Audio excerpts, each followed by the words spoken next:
속담에 곤달걀을 놓고 병아리를 기다린다라는 속담이 있어요. 곤달걀 뭔지 아시죠? 속 안에 이 병아리가 되다 만 것이 있는 것을 놓고 병아리가 나오길 기다린다라는 속담이에요. 저도 좀 생소한데 무슨 뜻인가 하면요, 언제 될지 모르는 일을 한없이 기다린다라는 뜻이고, 또 한 가지는 노력하지 않고 요령만 바란다라는 뜻을 가지고 있습니다. 이 속담이 오늘 본문에 나오는 이야기와 좀 통하는 면이 있는 것 같아요. 이스라엘 백성들은 예수님의 오시기를 오랫동안 기다렸습니다. 성경에서 약속했던 그리스도 구원자가 와서 다윗 때와 같은 하나님의 나라를 세워주시기를 바라고 있었어요. 얼마 동안이나 기다렸는가? 최소한 400년을 기다렸어요. 왜 400년인가 하면 마지막 선지자가 활동했던 말라기 선지자가 기원전 403년까지 활동을 한 거예요. 그로부터 세례 요한이 오기까지 400년 동안 그리스도에 대한 소식도 없었다라는 것이죠. 그동안 그 긴 세월 외세 침략을 받으며 포로 생활을 하고 떠돌이 생활을 하면서 그 400년을 견딘 거예요.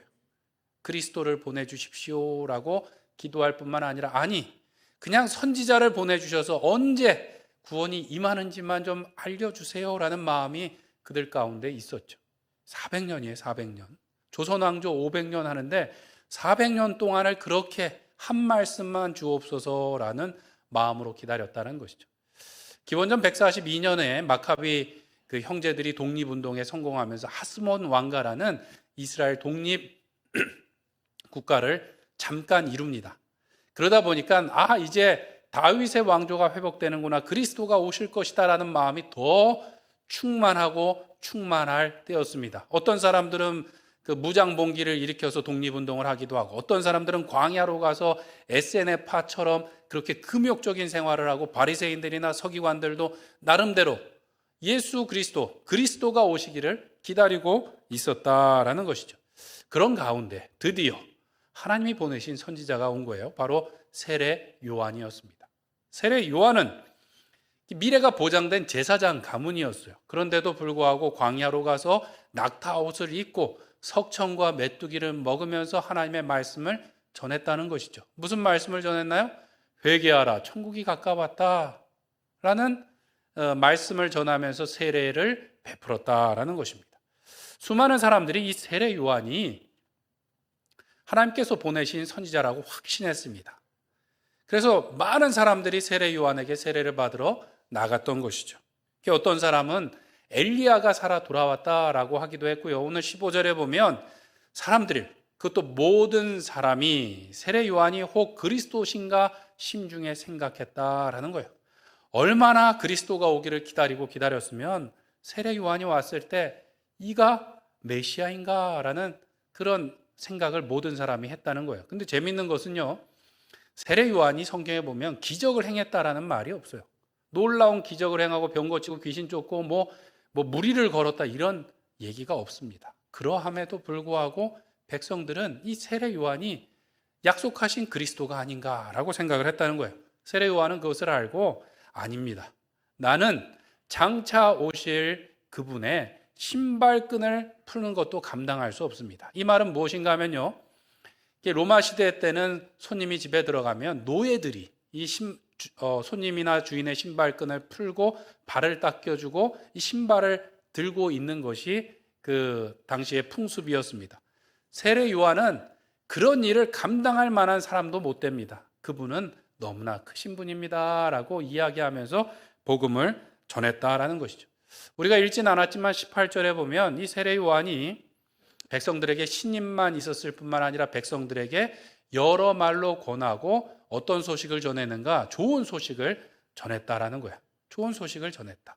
물론 헤롯 왕처럼 그 권력 있는 사람들이 잘못할 때는 용감하게 그 죄를 지적했지만 백성들한테는 어떤 사람이었어요? 좋은 소식을 전하고 권하고 그들을 회개의 길로 인도하는 사람이었어요. 그가 기적을 행하지도 않았지만 많은 사람들이 세례 요한을 좋아하며 따랐다라는 것이죠. 그런데 문제는 오늘 우리가 읽은 말씀에 보니까 세례 요한이 호락호락한 사람은 아니었어요. 보니까 아주 세게 이야기를 하는데 뭐라고 이야기하는가? 세례를 받으러 오는 무리에게 무슨 자식들아라고 이야기하나요? 독사의 자식들아라고 어찌하여 이 장차 올 진노를 피하려고 하느냐라고 비판하더라는 것이죠. 마태복음에 보면 이렇게 말했던 대상자가 바리새인들과 서기관이라고 이야기하고 있는데 누가는 그렇게 구분하고 있지 않아요. 그냥 무리들에게 이야기했대요. 누가는 의사였습니다. 의사였던 누가가 보기에 지금 이스라엘 백성들이 병에 걸렸는데 그 병명은 무엇인가 하니까 독사의 자식들이 된 거예요. 독사의 자식들. 독사의 자식들이라는 말은 우리나라에서는 주로 욕을 할 때 개가 들어간 이렇게 욕을 하지 않습니까? 이 당시에는 이 독사의 자식들이라는 것이 우리가 흔히 쓰는 입에 쫙쫙 붙는 그런 그 욕과 비슷했다는 거예요. 그런데 이 내용상으로 보면 독사의 자식들은 사단의 자식들이라는 말이 되는 거예요. 사람을 살리는 사람이 아니라 죽이는 사람. 오늘 본문에 나온 아브라함의 후손들하고는 정반대가 되는 백성들이 되는 것이죠. 입에 독이 가득해서 다른 사람을 살리는 것이 아니라 죽이는 존재들이다라고 비판한 거예요. 여기뿐만 아니라 나중에 마태복음 23장에 보면 예수님의 사역 뒤쪽에도 예수님께서 이 외식하는 서기관들과 바리새인들에 대해서 화 있을진저라고 마치 그 팔복을 전하시는 것처럼 이들에게 이 화 있을진저라고 7가지 말씀으로 비판하십니다. 그 말씀에 보면 화 있을진저 외식하는 서기관들과 바리새인들이여라고 말하면서 자기들도 천국에 들어가지 않으면서 천국 문을 막고선 다른 사람도 들어가지 못하게 한다라는 이야기를 하고요. 또 뭐라 그러냐면 화 있을진저 외식하는 서기관들과 바리새인들이여 너희는 교만한 사람을 얻기 위하여 바다와 육지를 두루다니다가 생기면 너희보다 배나 더 무엇이 되게 한다? 지옥 자식이 되게 하는도다라고 말하고 있어요.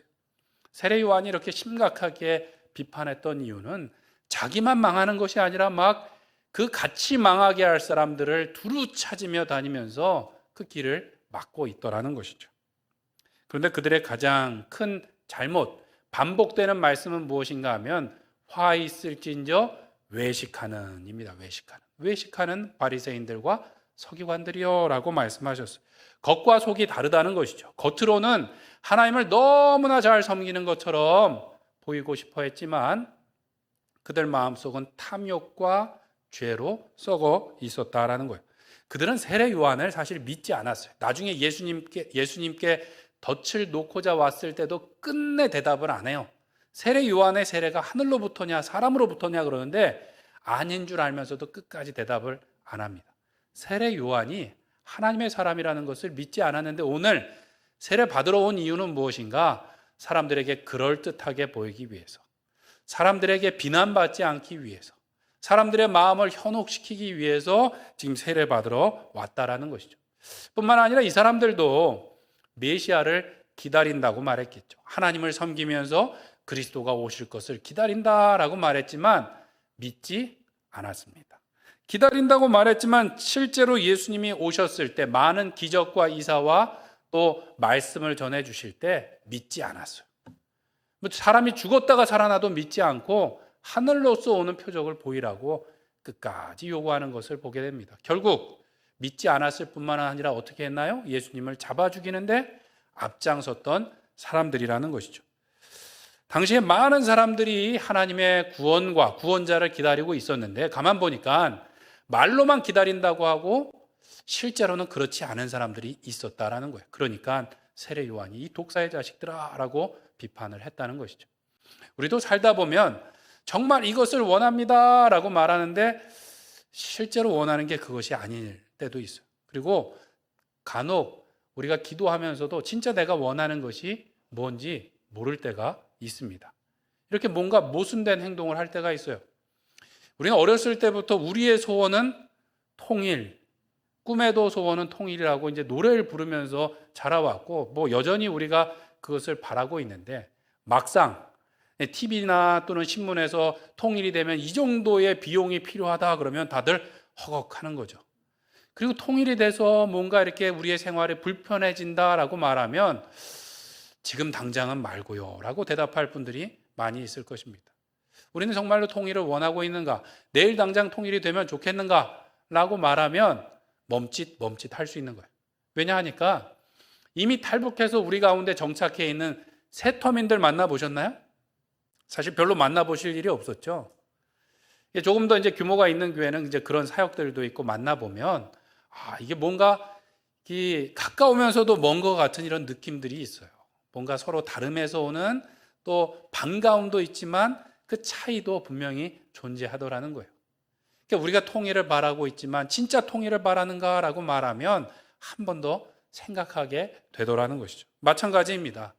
우리가 예수님을 기다린다라고 말하는데 그러면 예수님이 언제 오시면 좋을까요? 오늘 저녁에 예수님 오시기를 찬성하시는 분 한번 손 들어볼까요? 다 찬성하시죠? 그런데 오늘 저녁은 말고 한 일주일만 있다 오시면 좋겠습니다. 한 1년만 있다 오시면 좋겠습니다. 라는 생각이 든다면 아마 예수님 말고 우리가 또 기다리는 뭔가가 있기 때문인 것 같아요. 사실 예수님 오시면 좋겠다라고 말하지만 실제로 그렇지 않을 때도 있다라는 거예요. 우리 마음속에는 좀 두 가지 마음이 있어요. 그런데 초대교회 신앙의 선배들은 예수님께서 곧 오실 것을 믿고 순교의 자리로 나가기를 두려워하지 않았습니다. 사자굴에 들어가기를, 십자가에 못 박히기를 당당하게 나갔던 것이죠. 우리나라에 복음이 들어오고 우리의 신앙의 선배들도 마찬가지였습니다. 사랑의 원자탄이라고 별명이 붙여진 손양원 목사님은 평생 나환자들을 돌보는 일을 하셨어요. 나환자들이 이게 병 옮는다고 조심스러우니까 차라리 나도 나병에 걸렸으면 하실 정도였어요. 1940년도에 그 일제가 신사참배를 강요하기 시작했어요. 손양원 목사님이 옥에 갇혔습니다. 그냥 투옥된 것뿐이겠습니까? 수많은 박해와 고문을 당하셨겠죠. 그 옥에서 불렀던 찬송이 있는데 지금 찬송가에 나온 건 아니고 주님 고대가라는 찬송입니다. 가사에 보면 이렇습니다. 낮에나 밤에나 눈물 머금고 내 주님 오시기만 고대합니다. 가실 때 다시 오마 하신 예수님 오 주여 언제 오시렵니까? 3절에 보면 이렇습니다. 먼 하늘 이상한 구름만 떠도 행여나 내 주님 오시는가 합니다. 머리 들고 멀리 바라보는 마음 오 주여 언제나 오시렵니까? 그 박해를 견디면서 아마 감옥에 있는 조그만 창문을 통해서 하늘을 바라보다가 구름만 좀 이상해도 주님 오늘 오십니까? 라고 물었을 것 같아요. 그러면서 그 정말 그 어렵고 고통스러운 그 박해와 또 고문을 이겨내셨다라는 것이죠. 우리도 똑같은 주님을 오늘 기다리고 있습니다. 그런데 주님이 언제 오시면 좋을까라고 우리는 때로 고민할 때가 있는 거예요. 어쩌면 우리는 다른 무언가도 또 기다리고 있을 수도 있고 2000년 동안 오시지 않은 주님 때문에 주님으로 인해서 우리는 주님이 안 계신 생활에 너무 익숙해져 있는 것은 아닌지 돌아보아야 될 것입니다. 우리는 입술로는 주님을 기다린다고 하지만 실제로 우리의 삶에서는 그렇지 않을 때가 있다는 거예요. 겉과 속이 다른 모순된 모습이 우리 가운데 있습니다. 그런데 체리 힐이라는 작가는 우리의 기다림에 대해서 이렇게 말합니다. 기다림의 장소는 하나님께서 우리의 믿음을 시험하는 장소요, 성결하게 하는 장소요, 믿음의 과정입니다 라고 말하고 있어요. 기다림이라는 것은 아무것도 안 하는 것이 아니라 하나님께서 일하시는 때라는 거예요. 우리를 정결하게 만드시고 우리를 믿음으로 인도해 가시는 때라는 것이죠.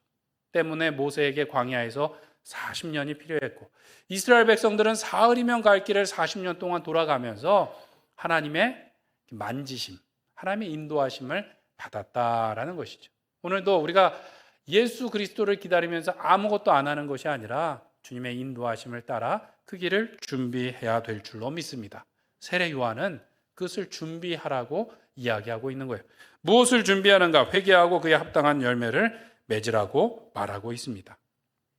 회개한다는 것은 죄를 그냥 슬퍼하고 울고 끝나는 것이 아니라 삶의 방식을 바꾸는 것입니다. 우리가 세례받을 때 소요리 문답에 보면 회개는 죄를 슬퍼할 뿐만 아니라 죄에서 돌아서는 것이라고 이야기하고 있어요. 어디로 돌아서야 될까요? 예수님께로. 죄의 길로 가는 것이 아니라 예수님을 따라서 생명의 길로 아예 돌아서는 것이 회개인 것입니다. 말로만 우리가 하나님의 백성이 아니라 우리의 삶으로 하나님의 백성인 것을 보여야 되는 것이죠. 때문에 우리가 읽은 말씀 가운데 보면 세례 요한이 너희가 속으로 아브라함의 자손이라고 말하지 말라는 거예요. 말로만 하나님의 백성이라고 말하지 말고 삶으로 그것을 보이라고 이야기하고 있습니다. 입안에 독을 가득 품고 다른 사람을 상처 주고 죽이는 존재가 아니라 아브라함의 자손으로 생명의 창조주이신 하나님의 자손들로서 사람들을 살리는 또 복을 나누는 삶을 살아가라고 이야기하고 있습니다. 하나님의 후손으로서 열매 맺는 삶을 사는 것은 무엇인가? 오늘 본문을 이렇게 요약해 보면 자랑하는 삶이 아니라 자선을 베푸는 삶이라고 볼 수 있습니다. 무엇을 자랑하지 말아야 될까요? 아브라함의 자손이라고, 내가 하나님의 백성이라고 자랑만 할 것이 아니라 나누고 베푸는 삶을 살라고 이야기하고 있습니다. 오늘 요한의 메시지는 앞뒤에 똑같은 말씀이 있어요. 무엇인가 하면 하나님의 심판이 임박했다는 거예요. 도끼가 이미 뿌리에 놓였다는 거예요. 열매를 맺지 못한 쭉정이는 불에 던지울 거라는 말씀이 앞과 뒤에 이렇게 나와 있고 가운데 샌드위처럼 알맹이가 있습니다. 알맹이가 무엇인가? 회개에 합당한 열매를 맺는데 무리들과 세리들과 군인들에게 주신 말씀을 보면 사람들의 것을 빼앗지 말고 오히려 어떻게 하라고요? 나눠주라고 이야기합니다. 옷이 2벌 있으면 없는 자에게 나눠주고 먹을 것이 있는 자도 그렇게 할지라라는 것이 오늘 말씀의 그 가운데 있는 핵심이라고 할 수 있습니다. 사람들을 빼앗고 죽이는 독사의 자식이 아니라 사람들에게 나눠주고 살리는 하나님의 백성 아브라함의 자손이 되라고 이야기하고 있는 것이죠. 이 본을 누가 보여주셨는가? 예수님께서 우리에게 보여주셨어요. 마가복음 10장 45절에 보면 예수님께서 이렇게 말씀합니다. 인자가 온 것은 섬김을 받으려 함이 아니라 도리어 섬기려 하고 자기의 목숨을 많은 사람의 대속물로 무엇하려 함이라? 주려 함이라. 주려 함이라. 주기 위해서 오셨다라는 거예요. 그리고 고린도후서 8장 9절에 보면 사도 바울은 우리 주 예수 그리스도의 은혜를 너희가 알거니와 부요하신 이로써 너희를 위하여 가난하게 되심은 그의 가난함으로 말미암아 너희를 부요하게 하려 하심이라 라고 말씀하고 있습니다. 하나님의 아들이신 예수님께서 낮아지시고 가난하게 되사 우리를 부요케 하셨고 우리에게 생명을 주셨다라는 것입니다. 이것이 성육신의 사건, 십자가의 은혜인 줄 믿습니다. 삶을 선택하라라는 책이 있는데요. 로안 윌리엄스라는 영국 신학자가 썼는데 그 책에 보니까 이런 이야기가 나와요. 그 사람이 이제 영국의 종교 지도자들과 팔레스타인과 이스라엘을 방문을 했대요. 한참 서로 싸우고 팔레스타인이 이렇게 좀 못 사는데 베들레헴 지역은 어디에 속해 있는가? 이 팔레스타인 지역에 속해 있다는 거예요. 굉장히 어렵고 낙후된 마을인데 그곳에 있는 한 보육원에 갔더니 길에서 발견된 남자아이를 한 명 만나게 된 거예요. 보니까 매일 길에 버려지는 아이들이 많대요. 왜 버려질까요? 먹고 살기 힘들고 어렵다 보니까 버려지는 아이들이 있다는 거예요. 그래서 그 아이들을 데리고 이제 요단강 서편에 있는 가자지구, 팔레스타인 지역에 있는 성가족병원이라는 곳으로 이제 아이들을 데리고 가는 일들을 같이 했다는 거예요.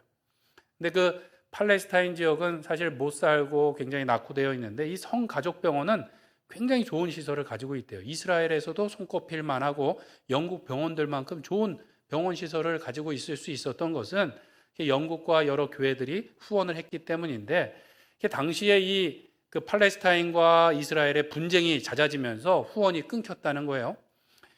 그래서 몇 달 동안 병원 직원들의 임금도 밀린 상태였는데 가봤더니 놀랍게도 하루에도 수백 불 정도 들어가는 인큐베이터나 또 여러 가지 시설이 그냥 문제없이 돌아가더라는 거예요.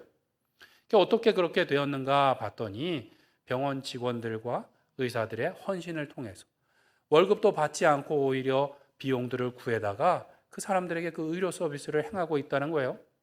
그래서 이 로안 윌리엄스가 물어봤다는 거예요. 병원장에게.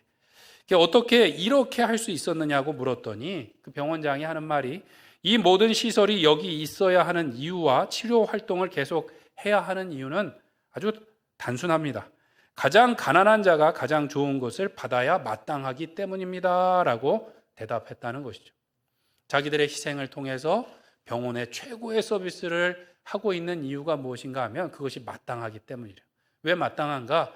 가장 가난한 사람이 가장 좋은 것을 받는 것이 마땅하대요. 이게 왜 마땅할까요? 예수님께서 우리에게 해주신 일이 그것이기 때문입니다. 가장 가난하고 비참한 죄인인 우리를 위해서 오신 성육신의 사건이 바로 그 일이라는 것이죠. 가장 가난한 자가 가장 좋은 것을 받도록 예수님께서 우리에게 오셨다라는 거예요. 하나님의 아들이신 독생자 예수님께서 이 땅에 인간의 몸을 입고 오셨는데 왕궁에 오신 것이 아니라 어디에 오셨어요? 마구간에 오셨어요. 침대에 누이신 것이 아니라 어디에 누우셨어요? 말 구유에 누이셨습니다. 초대교회 설교자들은 예수님께서 말 구유에 누이신 것이 이 세상에 생명의 떡으로 오셔서 모든 피조물의 양식이 되기 위해서, 밥이 되기 위해서 그곳에 누이셨다라고 설교를 했습니다. 말이 되지 않습니까? 지극히 높으신 하나님의 아들이 높은 곳에 오신 것이 아니라 가장 가난하고 가장 낮은 곳으로 임하사 선물이 되셨다라는 것이죠. 주님께서는 병들고 가난하고 아프고 눌리고 비참한 사람들을 위해서, 우리를 위해서 이 땅에 오신 줄 믿습니다. 우리도 어떻게 살아가야 되는가? 그 예수님을 본받아 하나님의 자녀들로서 살아가야 될 줄로 믿습니다. 사도 바울은 고린도후서 6장 10절에서 이렇게 말씀합니다. 우리 함께 읽어보겠습니다. 시작. 근심하는 자 같으나 항상 기뻐하고 가난한 자 같으나 많은 사람을 부유하게 하고 아무것도 없는 자 같으나 모든 것을 가진 자로다. 아멘. 그리스도인들이 이렇다는 거예요. 우리가 가난한 것 같지만 다른 사람을 부유하게 할 수 있고 아무것도 없는 것 같지만 우리는 항상 기뻐하며 생명의 열매를 맺을 수 있다라고 이야기했습니다. 우리에게 은과 금이 없을지라도 예수님의 생명을, 예수님의 사랑을 전할 때 우리 가운데 풍성한 하나님의 은혜와 복을 부어주실 줄 믿습니다. 나눔이라는 것은 넉넉한 사람이 하는 것이 아니라 나눌 마음이 있는 사람이 하는 것이고요. 우리 마음속에는 늘 부담과 같고 숙제와 같은 일이지만 사실은 우리의 마음이 중요하다고 이야기합니다. 인도에서 죽어가는 사람들을 위해서 봉사했던 마더 테레사 수녀가 그의 책 가운데 이런 이야기를 적어놨습니다. 어느 날은 한 남자가 밤중에 문을 막 두들기더라는 거예요. 수녀님, 저기 옆 마을에 아이들이 8명이나 있는데 며칠째 지금 굶고 있는 가정이 있습니다. 먹을 것이 좀 필요합니다. 그래서 쌀을 한 푸대를 들고 그 남자와 함께 갔더라는 거예요. 그 문을 열고 들어갔더니 정말로 한밤중인데도 아이들이 그 배고픔에 완전히 쪄들어서 그 얼굴이 말이 아니었다는 거예요. 그 어머니에게 쌀을 건넸더니 이 여인이 쌀을 급하게 반으로 나누더니 후다닥 나가더라는 거예요. 금방 다시 들어왔길래 어디 갔다 왔냐고 물어보니까 우리 옆집에 갔다 왔습니다. 그 집도 배가 고프거든요 라고 이야기했대요. 마더 테레사 수녀는 이 가난한 여인이 그것을 나누는 것은 전혀 놀랍지가 않대요. 많은 사역을 해보니까 가난한 사람들이 더 너그럽다는 거예요. 가난한 사람들은 잘 나눈다는 거예요. 누가 못 나눠요? 부자들이 못 나눈다는 거예요. 그런데 정말 놀라웠던 것은 이 여인이 그렇게 가난하고 힘들매도 무엇을 알고 있는가? 어느 집이 지금 배고픈지를 알고 있는 것이 참 놀랍고 은혜가 되었다라고 이야기를 합니다. 우리는 자주 형편이 안 좋아서 나눌 것이 없다라고 말하는데 어쩌면 반대로 보면 우리가 너무 부유해서 그렇게 생각하고 있는지도 모릅니다. 우리는 막상 나누려고 하는데 어디다 나눠야 될지 모르겠어요 라고 말한다면 사실은 한 번도 뭔가를 나눠야 되겠다고 생각해 본 적이 없는 거예요. 누가 배고픈지 누가 도움이 필요한지 모른다는 것은 한 번도 그런 생각을 안 해봤다라는 것을 증명하는 것이죠. 그러면서 테레사 수녀가 이야기하는데요. 주는 것, 준다라는 것은 함께 나누는 것입니다 라는 이야기를 했어요. 당연한 얘기 같은데요. 뭔가를 누구에게 베푼다, 섬긴다, 준다라는 것은 나누는 거래요. 우리 말처럼 나눈다는 건 뭐예요? 자른다는 거예요. 자른다는 거. 내가 가지고 있는 것을 잘라서 나에게 부족함이 있도록 뭔가를 주는 것이 진정한 나눔이라는 것이죠. 그녀가 사역하면서 보니까 많은 사람들이 자기에게 없애버리고 싶은 것, 또 버리고 싶은 것을 남들에게 주기를 좋아한다라는 거예요. 우리도 뭐 기증하라 그러면 그러지 않습니까?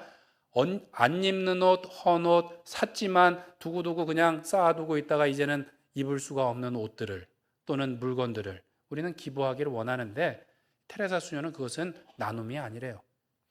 간혹 부자들은 돈도 그렇게 나눈대요. 없애버리고 싶은 돈이 있대요.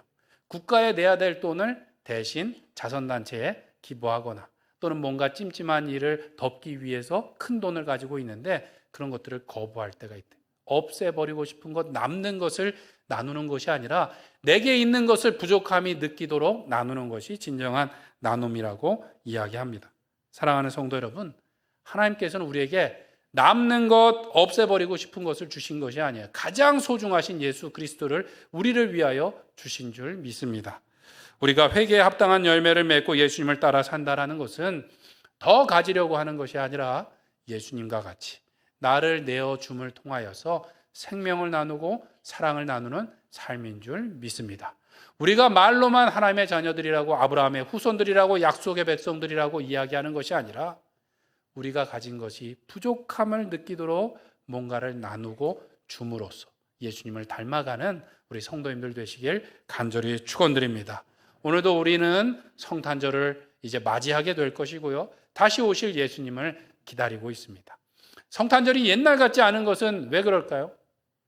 크리스마스 트리가 옛날처럼 화려하지 않기 때문도 아니고요. 또 성탄절 2부 행사가 옛날처럼 그렇게 복작복작거리지 않기 때문도 아닙니다. 제 생각에는 우리가 잘 살게 되었어요. 부유하게 되어서 더 이상 누군가와 나누려고 하지 않기 때문에 우리 가운데 성탄절이 점점 더 식어져 가고 있습니다. 마치 나와는 상관없는 예수님의 생일을 축하하는 것처럼 잠깐 박수치고 끝나고 우리의 삶으로 돌아가며 우리가 즐거움을 찾고 있는데, 그것이 아니라 예수님의 길을 예비하며 기다리는 주님의 백성 되기를 소원합니다. 오늘 세례 요한이 예수님의 길을 예비할 때 많은 사람들이 저가 혹 그리스도이신가 생각했다라는 것이죠. 오늘도 우리가 예수님을 닮은 손으로, 입술로 좋은 소식을 전하고 우리의 것을 나눌 때 우리의 손을 통하여 우리의 이웃들이 예수님을 경험하게 될 줄로 믿습니다. 어디에 나눠야 될지 모릅니다라고 핑계하기보다는 자선 낭비든 구제 헌금이든 성탄 헌금이든 우리가 하나님께 드림을 통하여, 나눔을 통하여 예수 그리스도의 오실 길을 예비하며 예수님을 전하는 우리 로뎀교회 성도님들 되시길 축원드립니다. 함께 기도하겠습니다.